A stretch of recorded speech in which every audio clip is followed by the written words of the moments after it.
Roger, I guess you're quite happy with how your clay court game's developing as we enter the last tournament before French Open. Yeah, I'm happy that I've played enough enough matches really through Monaco, the practice sessions in Switzerland, and now also in Madrid.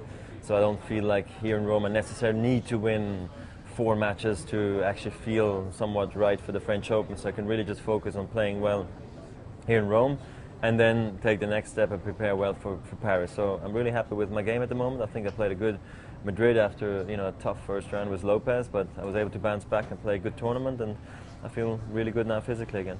And have you noticed how this tournament feels like it's getting a bit closer to a Grand Slam? It's obviously a mixed event, and the facilities are changing as well.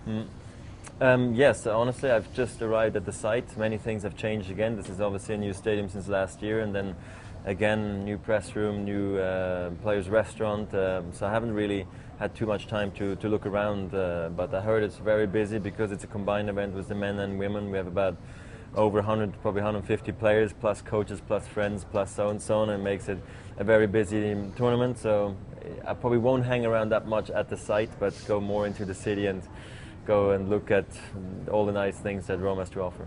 Your first match here didn't go quite to plan last year, but your first match here is going to go to Songa, obviously another tough match. Yeah, the tough first round loss here last year. I think it was the only time I lost in the first round of last year, to be quite honest. Tough match against Gulbis in the rain. Never really quite felt right in that match. But anyway, so I hope this year it's going to be different, even though it's an equally tough first round against Jo-Wilfried Tsonga, who is a very good player, who I enjoy playing against, who I watch you play actually as well.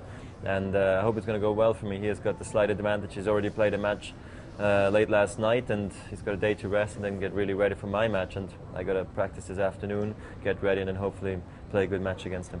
Just a quick word, of course, about Novak. I mean, you've had periods where you've won every tournament you've entered. I mean, what is his achievement like at the moment?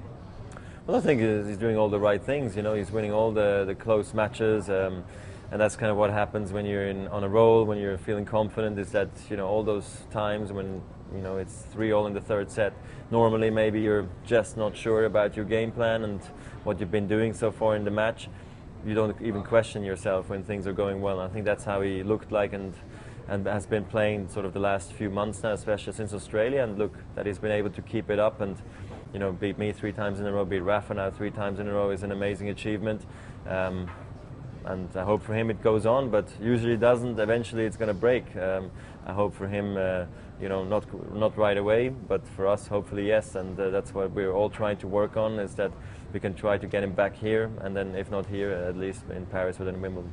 It all talks about him becoming world #1, maybe, but I mean, it's very much a 3-horse race, isn't it? Especially with the Grand Slams coming up. Yeah, no, I think so. I mean, look, Novak and myself, we don't have that much to defend at the big Grand Slams. So, I mean, I think that gives us a great opportunity to make a big move in the rankings. I mean, he's definitely right in that position. And if Rafa doesn't win the French Open, then he'll be probably world #1. But then Wimbledon's right behind it, and I think there I have a great chance to win again. So I think it's really interesting times right now, but Novak's definitely put his foot forward and said, I'll be ready, and so I'm ready to do this, and he's been playing that way too, so it's going to be interesting the next few months.